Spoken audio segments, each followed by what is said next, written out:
លើកអមផ្ដោផ្ដងសំដីក្រែងនាងប្រណីប្រាប់ជួជីវ៉ាបាយងៀង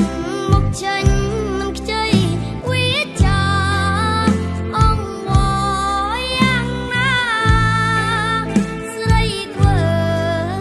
ប្រ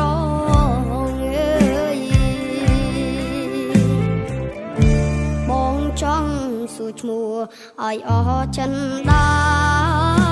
សូមអូនមេត្តាកុំលៀងបងឡើយ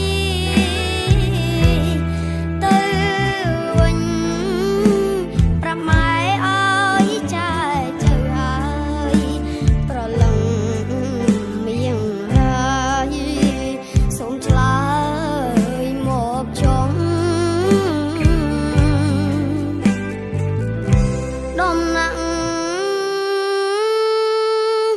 ចង់អើបងស្នើសុំស្នេហ៍កុំឆ្លើយថាទេនាងមេសន់ដងបងគ្រាន់តែចង់ស្គាល់ត្រឹមតែឈ្មោះសូមកែវកុំបោអង្គក្តី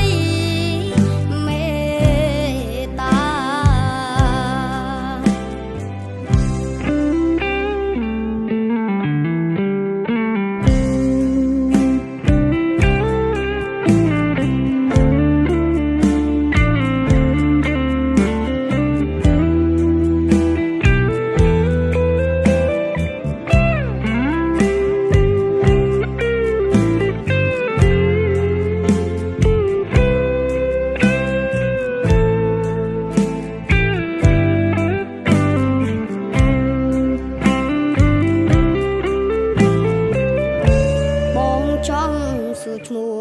ឲ្យអស់ចិនដាសូមអូនមេត្តាកុំលៀងបងឡើយទៅវិញប្រាប់ម៉ែឲ្យចាចៅហើយប្រឡឹងមៀងហើយសូមឆ្លើយមកចង់